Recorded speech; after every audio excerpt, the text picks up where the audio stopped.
berupa sakret kajian kiai.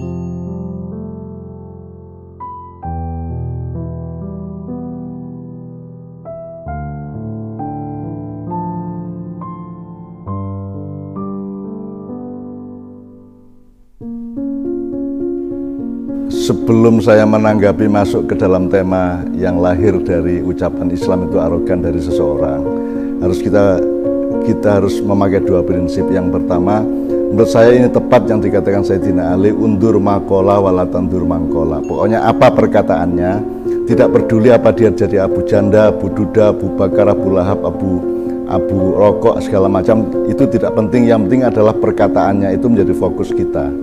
Itu satu ya. Nomor dua, di dalam menghadapi perkataan itu, yang saya tidak peduli dari siapa, ya, yang penting perkataannya bagaimana. Itu saya juga diikat oleh Tuhan. Tuhan mengatakan, janganlah kebencianmu kepada seseorang menjadikanmu berbuat tidak adil. Itu juga berarti janganlah kecintaanmu atau persahabatanmu atau kesevihaanmu dengan seseorang membuat kamu bersikap tidak adil kepada sesuatu hal yang penting. Nah, ini harus saya patuhi sehingga saya tidak ada satu kata, satu huruf yang saya biarkan tidak adil. Jadi ini siapapun yang ngomong saya tidak peduli, dan saya tidak akan mendasarkan apa yang saya omongkan berdasarkan saya suka atau tidak suka, benci atau tidak benci. Itu ya, itu yang pertama. Nah, nomor dua, soal Islam itu arogan, agama yang arogan gitu ya. Ya. Jadi kalau gitu kita mundur aja beberapa langkah. Yang dimaksud agama itu apa, yang dimaksud Islam itu apa, dan seterusnya, itu kan kayaknya kita semua sedunia ini perlu mundur satu dua langkah untuk pelajari kembali. Yang kamu maksud agama itu apa? Misalnya gini, kalau di Ma'iyah sangat sederhana. Kalau nasi kebuli, nasi uduk, nasi apapun itu kan bikinan manusia dari bahan yang bukan bikinan dia. Jadi nasi dari beras, beras dari padi. Nah, kalau beras masih ada masih ada partisipasi manusia, jadi padi digiling, ditutu menjadi beras, terus berasnya dimasak jadi nasi bermacam-macam. Tetapi yang kita lupa selama sekian abad dalam peradaban manusia itu adalah bahwa padi itu bukan bikinan manusia. Nah, padi itu bikinan Tuhan. Nah, terserah menurut Anda bukan bikinan Tuhan atau bikinan siapapun, terserah, tapi pokoknya bukan bikinan manusia. Nah, sekarang saya tanya, yang dimaksud agama itu padi apa nasi? Kan gitu. Itu jadi kalau kita balik, padi apa nasi? Kalau dia nasi berarti sasaran tuduhan arogan tadi kan ke manusia. Tapi kalau itu yang dimaksud kalimat tadi adalah padi, berarti sasarannya adalah Tuhan, kan gitu. Nah, ini terserah, monggo. Kemudian arogan itu bisa muncul atau bisa teraplikasi oleh apa? Apakah nilai bisa arogan? Ataukah arogan itu harus sebuah makhluk, harus sebuah subjek? Misalnya manusia arogan. Bahkan binatang saja tidak bisa arogan. Tidak mungkin binatang itu arogan karena dia tidak punya konsep itu dan tidak ada sebab akibat biologis atau mekanisme akal yang membuat seekor binatang itu bisa bersikap rendah hati atau arogan. Jadi tidak berlaku kata arogan itu untuk selain manusia. Maka kalau Islam itu arogan, itu agak tidak masuk akal karena yang arogan mungkin Muslim bukan Islam, kan gitu. Nah, yang dimaksud ini apa? Muslimnya apa? Kalau Islamnya ya Islam bikinan Tuhan sama dengan padi tadi, ya berarti Tuhan yang arogan, kan gitu. Sekarang kalau misalnya Tuhan memang arogan, saya tanya sama Anda, kenapa Tuhan tidak boleh arogan? Kenapa Tuhan tidak boleh sombong? Apa alasannya? Apakah Tuhan terikat sama Anda, sama saya? Apakah Tuhan terikat sama makhluknya? Apakah Tuhan harus adil, harus baik, harus sayang, harus cinta, dan seterusnya? Tuhan tidak punya ikatan apa-apa karena Dia yang bikin. Anda sekarang bikin lukisan, Anda hapus lagi, tidak ada masalah, itu tidak berarti Anda sombong, kan begitu. Jadi Tuhan bikin makhluknya itu tidak terikat oleh kata adil, tidak terikat oleh kata cinta, tidak terikat oleh kata sombong, tidak terikat oleh apa-apa, karena Tuhan tidak mungkin sombong. Semau-mau dia karena Dia yang menciptakan, Dia yang merubah dari tidak ada menjadi ada. Jadi andaikan Tuhan arogan, namanya al-mutakabbir kalau dalam Asmaul Husna, ya tidak apa-apa. Memang posisi Tuhan itu boleh arogan kalau yang dimaksud itu. Tapi kalau dimaksud itu Islam, ya Islam tidak bisa arogan. Islam itu nilai, Islam itu sistem berpikir dan seterusnya, sistem sosial dan seterusnya. Jadi dia bukan subjek, dia adalah alat untuk dipakai atau tidak oleh manusia. Jadi yang bisa arogan manusianya. Nah, yang dimaksud arogan ini siapa? Habib, kiai, ustadz atau siapa? Itu harus diperjelas. Kalau Islamnya arogan ya lucu. Misalnya contoh arogannya tadi apa? Meremehkan kearifan lokal. Kita itu mudah banget ngomong ya, mengharamkan. Jadi ada kata kunci haram, terus kearifan lokal, ada kata kunci arif. Satu yang Anda maksud kearifan lokal itu apa? Kearifan adalah sesuatu yang sudah diarifi, sesuatu yang sudah didalami, dipelajari, dianalisis, disimulasi, sehingga dia disebut kearifan yang wilayahnya lokal. Jadi misalnya ada orang Sunda berfilosofi begini, orang Jawa berfilosofi begitu, terus kita sebut kearifan lokal. Padahal lokal ini juga mencurigakan, karena yang disebut lokal apa? Lokal itu kan seolah-olah apa yang dilakukan orang Sunda tidak bisa dilakukan oleh orang Irlandia, padahal itu sebenarnya universal.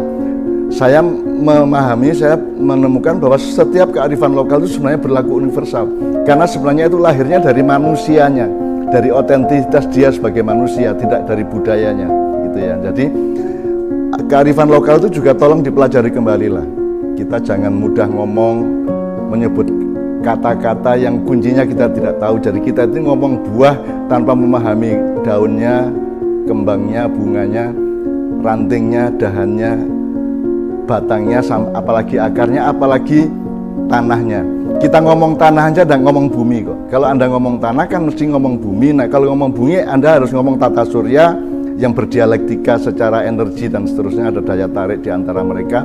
Anda harus ngomong, kalau Anda ngomong tata surya Anda harus ngomong galaksi. Kalau Anda ngomong galaksi berarti Anda harus menemukan 37 galaksi di alam semesta. Dan kalau ngomong alam, mungkin masih ada yang lebih besar lagi yang kita tidak tahu. Jadi sekarang ngomong kearifan lokal itu maksudmu bagaimana? Itu loh. Terus kearifan itu maksudnya apa? Arif itu dari kata irfan, arofa ya'rifu. Jadi sesuatu yang diketahui secara mendalam, kemudian dianalisis, disimulasi, ditajribah atau dilibatkan dalam eksperimentasi atau percobaan dialektis antar manusia, sehingga dia disebut kearifan, gitu. Bukan disebut kealiman. Padahal kata alim sama kata arif itu sebenarnya sama, cuman penggunaannya berbeda, gitu ya. Jadi ta'aruf itu kan mengenali seseorang secara lebih mendalam. Kalau ta'alum itu sekedar tahu, ilmu itu sekedar tahu. Tapi kalau ta'rif, irfan, ta'aruf, kemudian arif, itu subjeknya, itu berarti Anda mengetahui secara mendalam. Jadi Anda kalau merasa belum mempelajari, menyelami secara mendalam dan luas, tolong jangan pakai kata itu, karena kata kearifan lokal ini juga hasil dari ngawurnya manusia modern ya, untuk menyebut kata berdasarkan berdasarkan pengenalan dia yang sekilas-sekilas terhadap Al-Quran, terhadap nilai-nilai yang dia dengarkan begitu. Nah, kearifan itu kan dari Quran, sama dengan Pancasila itu kan meminjam kata dari Al-Quran, ada 6 lah kira-kira gitu ya. Tapi kan tidak pernah dipelajari benar, tidak pernah dielaborasi benar kan itu. Jadi sekarang saya tidak mempersoalkan ini melanggar hukum apa tidak, sebab itu nanti ada ranahnya sendiri. Saya tidak mempersoalkan ini menghina apa tidak, monggo, tapi pokoknya saya mengurusi apa yang kamu maksud kearifan lokal itu. Itu kok kearifan lokal, misalnya bahwa orang tua menyayangi anaknya terus digendong, dibedong waktu bayi, itu kan kearifan lokal. Dibedong, atau seorang anak mencium tangan ibunya, telapak tangan ibunya, itu kan juga kearifan lokal, padahal itu kan universal kan gitu. Jadi apa yang disebut kearifan lokal? Nah, makanya saya kira kalimat itu sebenarnya salah aransemen gitu ya. Mungkin yang dimaksud itu sesuatu yang spesifik, tetapi dia gebiah uyah sehingga akhirnya menyakiti sangat banyak orang. Dan kalau kita sudah urusannya menyakiti banyak orang, kita harus menanggung akibatnya. Apakah akibat itu sekedar resiko sosial ataukah hukum negara, monggo. Saya persilakan Anda semua. Jadi kira-kira kita harus kembali mempelajari apa yang disebut agama, apalagi Islam. Jadi sekarang ini sedunia ini kan tidak jelas, yang disebut agama itu kan disamakan dengan penemuan sosial. Jadi misalnya ada agama Jawa, agama Sunda, Wiwitan, ada agama macam-macam. Itu kan bukan bikinan Tuhan, tapi bikinan manusia. Tidak berarti jelek, baik, tapi